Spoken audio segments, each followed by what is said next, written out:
Hi everybody. Well, I thought I would do an update or a continuation video on the living in the bus, the Sprinter, and the minivan, and what's the differences between them and what it's like. So I'll start with the bus. The bus was a 39-foot flat nose, the longest legal vehicle you could have on the road. Gutted it out, took all the windows out and put insulation in their place, and used tempered glass house windows. So it definitely looked different, and it was painted a beige color, so it wasn't the bright orange. Living in it was interesting. It was like just living in an apartment. It was one long corridor, but it had 2 bedrooms, 2 different tables, a full kitchen with an 8-foot countertop and a big old sink, full solar system that ran everything, a 39-inch TV mounted in the bedroom for watching TV and movies on DVD. And the bedroom was the only thing that wasn't like a normal house. The bed just fit in the width of the bus, and so that ended up being our bed and our couch for watching shows. And it worked really well. It was just like any normal apartment, a small efficiency, except there was no shower. We had to go to the gym for that. And the other thing that was different was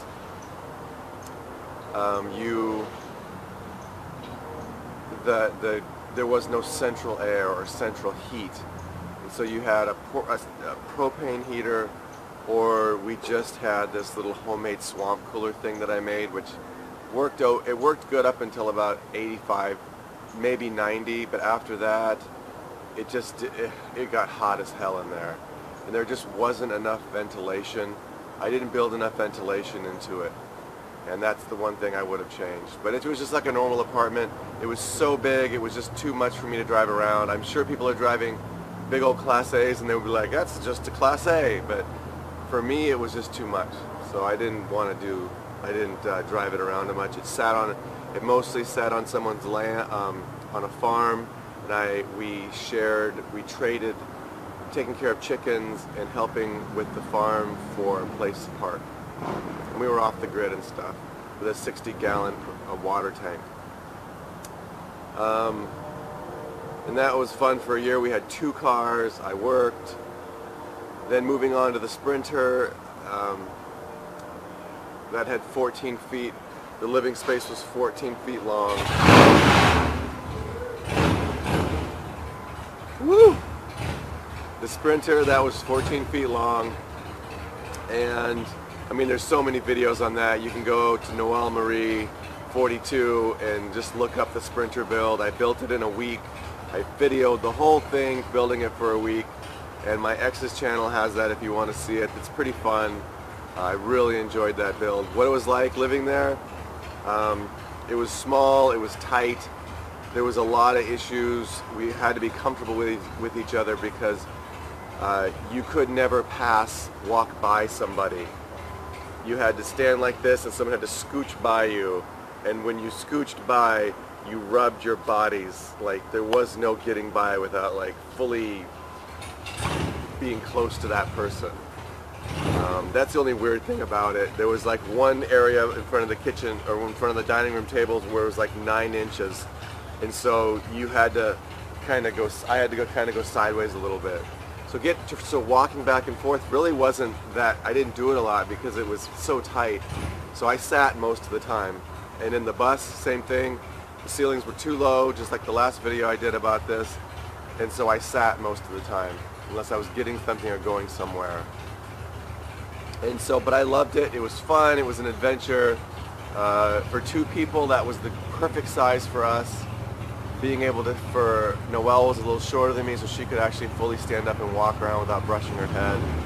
And we used it like a full-on home. 75 square feet was more than enough. And to start with, 220 square feet in the bus was a good amount for us too. Now on to the minivan. I love it. For one person, it's amazing. I get in, I sit down. If I want to go do something by the kitchen, I scooch my butt down I just scooch down the bed to get to the kitchen area, or I scooch up. I have my little phone, which I import movies onto, and I just sit like this, and I watch movies when I lay down.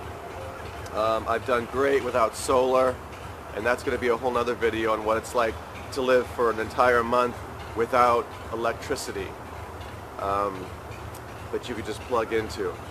And I've realized how good it is, but I'll do another video on that, talking about that, because it's funny, I didn't realize how good it would be. So yeah, I love the minivan. I love it as for one person. I love the stealth of it. I love the convenience of it, the gas mileage. I love the simplicity of it. I love the simplicity of not having to look. It's just really simple.